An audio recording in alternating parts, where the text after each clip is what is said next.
اب عید کا دن قریب ہے تو اس کی تیاریاں ہمیں کیسے کرنی ہیں؟ تو ہم اللہ کے نبی صلی اللہ علیہ وسلم کے مبارک طریقوں کو سنتے ہیں اور کوشش کریں کہ اس کے مطابق ہم اپنی تیاریاں کریں۔ رسول اللہ صلی اللہ علیہ وسلم سے یہ بات منقول ہے، صحابہ کرام فرماتے ہیں کہ آپ عید کوئی بھی ہو، عید الفطر ہو یا عید الاضحیٰ، دونوں میں غسل ضرور فرماتے تھے۔ تو عید کے دن غسل کرنا یہ حضور صلی اللہ علیہ وسلم کی سنت ہے۔ تو پہلا کام تو ہمیں یہ کرنا چاہیے کہ عید کی نماز کو جانے سے پہلے غسل کریں۔ بقرہ عید جلدی پڑھی جاتی ہے اور عید کی نماز تھوڑا سا تاخیر سے پڑھی جاتی ہے۔ بقرہ عید کی نماز اس لیے جلدی پڑھی جاتی ہے کہ تاکہ لوگ قربانی سے جلدی فارغ ہوں، اور عید کی نماز اس لیے دیر سے پڑھی جاتی ہے کہ قربانی تو اس دن نہیں ہوتی، اور انسان تھوڑا سا تیاری کر کے کچھ کھا پی کے اہتمام کے ساتھ پھر مسجد اور عید گاہ پہنچ جائے۔ آج کل تو مساجد میں زیادہ ہوتی ہیں، پہلے تو عید گاہ ہی ہوتی تھی۔ بقرہ عید میں جب عید کے لیے جاتے ہیں، عید کی نماز پڑھنے، تو کچھ کھائے پیے بغیر جاتے ہیں۔ رسول اللہ صلی اللہ علیہ وسلم بقرہ عید کے لیے جب جاتے تھے کچھ کھانا پینا نہیں ہوتا تھا، واپس آ کے اپنے جانور کی قربانی کر کے جو اس کی کلیجی نکلتی اس کو تیار کر کے کھاتے ہیں۔ اور عید الفطر میں کھا کے جانا سنت ہے، کوئی نہ کوئی میٹھی چیز ہو جائے، چھوارے ہو جائیں، کھجورے ہو جائیں، سوئیاں ہو جائیں، کچھ بھی ہو جائے، کچھ نہ کچھ کھا کے جانا سنت ہے۔ مسلمان نے پورا مہینہ روزے رکھے، شیطان قید رہا، اب آج کا دن جو عید کا دن ہوتا ہے تو شیطان کا روزہ ہوتا ہے، مسلمان باقاعدہ گھر سے کچھ کھا کے نکلتا ہے۔ طاقت میں کھائے تو بہت زیادہ مناسب ہے، اللہ کو پسند بھی ہے۔ یہ 3 کھجورے یا 5 کھجورے یا چھوارے، کوئی بھی چیز ہو، کشمش ہو۔ وہ ایک صاحب تھے، انہوں نے جناب پورے رمضان کے روزے نہیں رکھے، تراویح بھی نہیں پڑھی، تو مولانا صاحب کے پاس عید کے دن وہ آئے گلے ملنے، او جی جناب مولوی صاحب، امام صاحب عید مبارک، عید مبارک۔ مولوی صاحب کو پتا تھا بندہ کیسا ہے، بھئی روزے رکھے تھے؟ کہتے نہیں روزے تو نہیں رکھے۔ تراویح پڑھی تھی؟ کہتے نہیں تراویح بھی کوئی نہیں پڑھی۔ رمضان میں کوئی اور نیکی کا کام کیا؟ کہتے نہیں بس ایسے ہی گزر گیا۔ اچھا ابھی عید سے پہلے سویاں کھا کے آئے ہو؟ ہاں جی وہ تو میں خوب کھا کے آیا ہوں۔ تو وہ کیوں کھائیں؟ مولوی صاحب کو کافر مرنا سی؟ وہ کافر تو نہیں ہے، کافر ہو کے تھوڑی مرنا تھا، سویاں کھانا بھی تو سنت میں پوری کر کے آیا۔ تو بات مطلب ایسے بھی ہو جاتا۔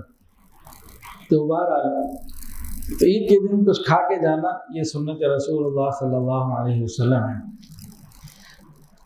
روایت میں موجود ہے کہ رسول اللہ صلی اللہ علیہ وسلم عید والے دن اچھا جوڑا پہنتے ہیں، موجود جوڑوں میں جو سب سے بہتر ہوتا ہے اس کو پہنتے ہیں۔ ہمارے زمانے میں ایک رواج ہے ہر عید پہ نیا جوڑا سلوانے کا، بعض جگہ پر یہ ہر عید پہ نیا جوڑا سلوانا یہ سنت نہیں ہے۔ ہاں کوئی اگر سلوا رہا ہے، وسائل موجود ہیں، کوئی بوجھ نہیں لے رہا اس کے لیے، کوئی قرضے نہیں مانگ رہا، ادھار نہیں لے رہا، پریشان نہیں ہے، تو ٹھیک ہے، گنجائش ہے۔ لیکن اس چیز کا کہ ہر عید پہ نیا جوڑا ہو، اس کا سنت سے کوئی تعلق نہیں۔ حضور صلی اللہ علیہ وسلم موجود کپڑوں میں سے جو بہتر ہوتا اس کو پہنا کرتے تھے۔ رسول اللہ صلی اللہ علیہ وسلم سے عید والے دن دھاری دار یمنی چادر پہننا بھی ثابت ہے۔ تو عید والے دن کسی کے پاس چادر ہو اور لال دھاری دار ہو، اس کا بارڈر لال سا ہو، تو وہ بھی سن، پوری چادر لال نہیں، لال کپڑا مکمل یہ مردوں کے لیے پسندیدہ نہیں ہے، مکروہ ہے، عورتیں پہن سکتی ہیں۔ اس کے علاوہ رسول اللہ صلی اللہ علیہ وسلم عید والے دن یہ جو پگڑی نا عمامہ عام طور سے سیاہ رنگ کا باندھتے تھے، بلیک کلر کا۔ اگر کوئی سفید پہنتا ہے تب بھی ٹھیک ہے، لیکن عید کے لیے اگر کالے رنگ کا عمامہ ہو تو وہ اور بہتر ہے۔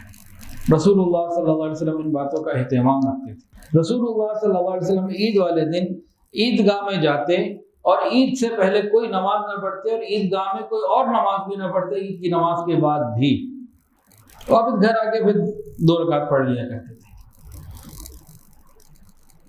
تو آپ لوگوں نے ماشاءاللہ ساری چیزیں صحیح بتائیں۔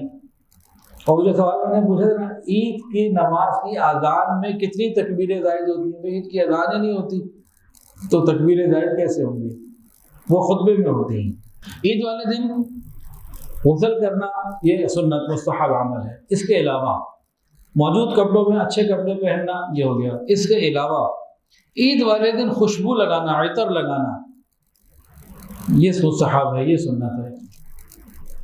اور نبی کریم صلی اللہ علیہ وسلم دنیا کی بہت ساری چیزوں میں کفایت شعاری کا درس دیتے اور عمل کرتے، کم قیمت کی چیز کو استعمال کرنا عموماً پسند فرماتے، لیکن عطر یہ قیمتی سے قیمتی، اچھے سے اچھا، بیش قیمت عطر خریدتے تھے اور اپنے پاس رکھتے تھے۔ عطر دان آپ کے پاس ہوتا تھا، موجود رہتا تھا آپ کے پاس ہر وقت۔ اور عید والے دن آپ کے پاس تو سارے عطر خوبصورت ہوتے تھے، لیکن عید والے دن جو سب سے زیادہ قیمتی اور اچھا عطر ہوتا تھا اس کی خوشبو لگایا کرتے تھے۔ ہم لوگ جوتیاں تو بڑی قیمتی خرید لیتے ہیں اور بھی کئی چیزیں قیمتی خرید لیتے ہیں، عطر کے معاملے میں کئی لوگ کنجوسی کرتے ہیں، تو عطر اچھا لینا چاہیے۔ اس میں پیسے خرچ کرنا ثواب ہے عطر میں۔ اور رسول اللہ صلی اللہ علیہ وسلم کا تو اپنا پسینہ اتنا مبارک اور معطر تھا کہ اس پسینے کو عطر میں ڈال دیا جاتا تو عطر کی خوشبو میں اضافہ ہو جاتا۔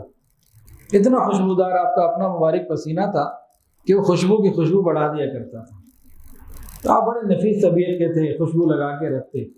پھر فرشتوں کا آنا جانا آپ کے پاس بہت کثرت سے تھا، تو ان کو بھی خوشبو پسند ہے، تو ان کے انتظار میں بھی، ان کے استقبال کے لیے، ان کے لیے بھی آپ عطر کا اہتمام رکھا کرتے تھے۔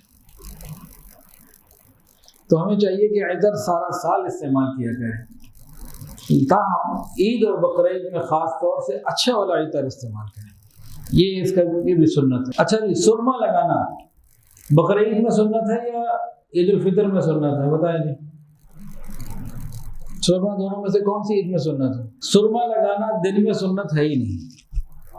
سرما تو رات کو لگا جاتا ہے آنکھوں کی بینائی کو تیز کرنے کے لیے، بصارت کے لیے، دوائی سمجھ لیجیے۔ سرما خوبصورتی کے لیے نہیں لگایا جاتا، زینت کے لیے نہیں لگایا جاتا۔ سرما کیوں لگایا جاتا ہے؟